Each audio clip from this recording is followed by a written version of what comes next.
vi bằng mệt về là bột sang này phải chế hàng claim đung lấy lê có mấy màu mạ mong claim hình mong anh đi chặt nhau lên từng hàng claim thư có bọt lấy cái cal claim hiểm núi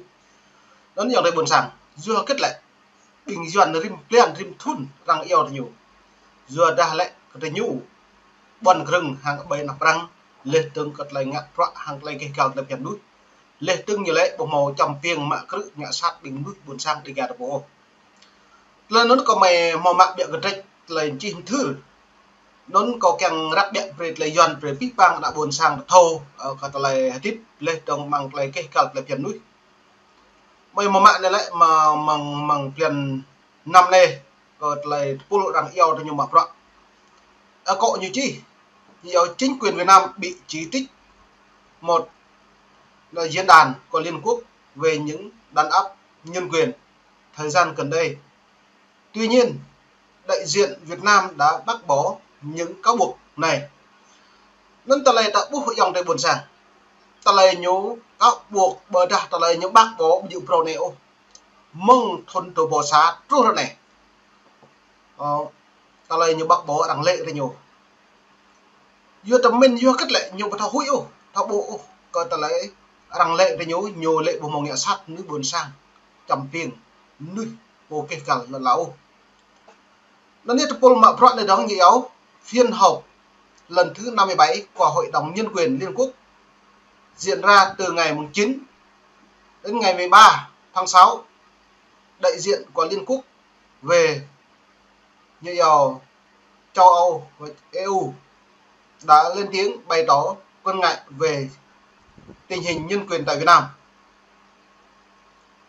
Nó nước bình cả anh ấy Paul Mạ Prot lewat EU cái lại lan hàng lại ninh một bởi anh lục trần Việt Nam tự chọn bình núi tùy toa xem lại cái kèl hàng lại kèl nó là rim po cha tạo bộ này lại bây giờ pro này lại mong tạo bộ mong lần năm này làm rằng đồ mạ pro này lại yom thư thế nhiều chẳng như thực thi nắp này là cái chữ tạo bộ tôi rằng yom tôi lầm nào bởi đi thì xí như vừa đi lơ span lần chú đây rằng lơ pro span lần span mang tua lần này là bộ rằng yếu cái cù nằm nhá dần biển liên tiếp các bằng thôn tua lần này đến từ lại vừa cất diom của Việt Nam có rằng càng ra của bọn hàng lại cái cào biển nuôi cất Việt Nam tu chia pre ta nhủ nó đã bộ điểm yếu của nhiều lại vừa ta nạ buồn sang đây cả phố suy thun dùm lần này đừng đã ra lao đi prang trôn đã gì của prang mi trôn đã gì của mỹ giờ đến ta nuôi bộ một là số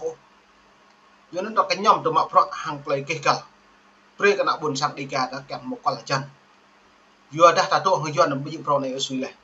tại gì vừa cái dân luôn mà tụ người dân ngã luôn dân mà luôn ta dân ngã nạ buồn sang đi cả đa sĩ Campuchia đa sĩ Ả Rập đa sĩ Trung Quốc đa sĩ Đài Loan luôn rồi sĩ nạ buồn sang đi cả nó ra rồi lăng pro này lại rằng bộ màu càng đa lệ tông càng pla càng nhẹ còn có năng là cố duyên để thực thi các bộ luật nhân quyền vì tôn giáo trong nước Việt Nam này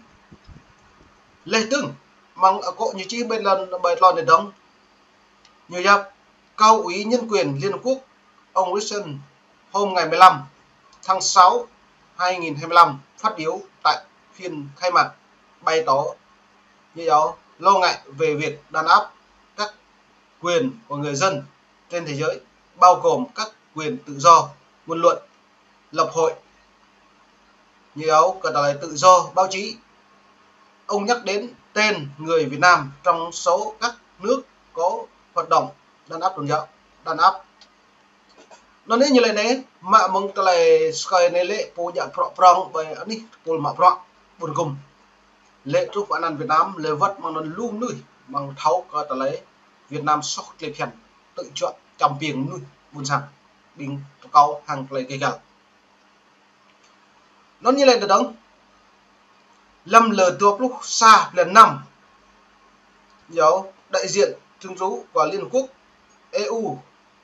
châu Âu tại Geneva đại sứ Lichtenstein phát biểu tại giáo diễn đàn của Liên Hợp Quốc bày tỏ quan ngại sâu sắc về không gian ngày càng thu hẹp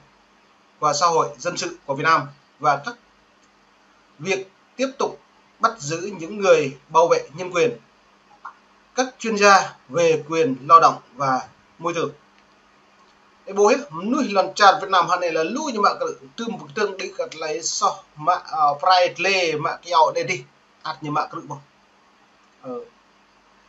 lê từng bình non như bậc keng về như môi trường ta lại càng hèm lần tràn này nhiều mà cứ mà như lệ bình non lệ hoạt động với những đối đảng cộng sản nữa với đảng cộng sản đây nhưng bạn như phạt lê pride của mình bự cho nó lê từng kéo tàu như mà pi nó nạ buồn sang gần như lệ nạ buồn sang của từng nhục nhưng mà cứ gật lại kia gật lại phiền núi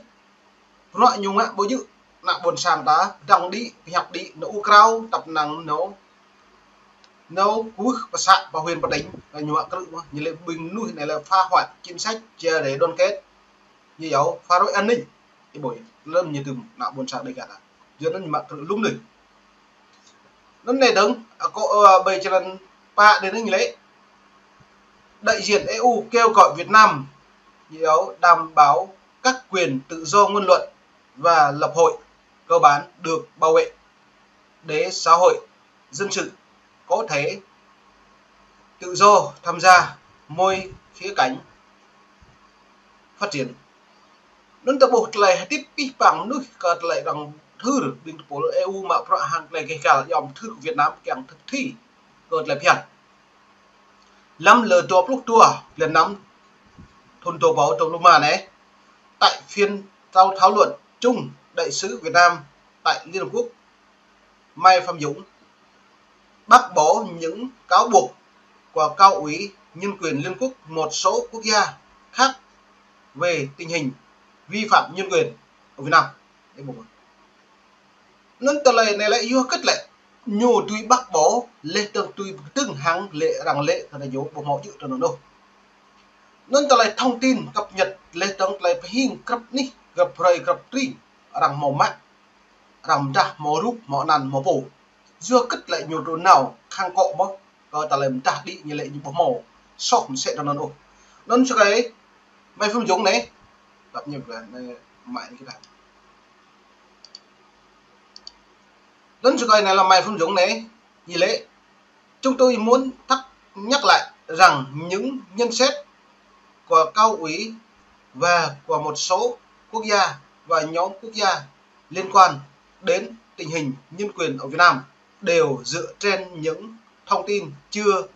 được xác minh, độc hại và sai sự thật. Mai Phương Dũng này như lệ này như lệ pi bằng còn mấy lệ thâu như lệ thư được này lệ hình này là bộ mỏm sẽ trong nước vừa ta học mấy bộ máu cá sắc minh ôi như lệ cả một học nhiên ôi nhưng bạn lại lệ cả mấy sâu cái bộ nhưng nó còn sáng này đã buộc bây giờ pro đi ôi dòng đây mình vả mong nó lục lào trúc ta này nó lòng như gì như bộ vậy cái này là buộc quan điểm của nhiều rằng thao khăn cả pro còn nhiều ngạ như bộ một thực thi cái lòng nhớ lệ dùng cái này yếu nó tạo một này này một điểm nào tạo bộ là cái xem lằng đứng lại rung của nhiều mạng mứng lén chú này rằng cái giàu có bút bí bằng tương tự nhập hẹp bộ ngoại giao Việt Nam này lên phật phệ đoàn Việt Nam lên tướng bình phun nhú bởi anh lần chặt Việt Nam hắn này prong dạ có phun như lệ ông Tô Lâm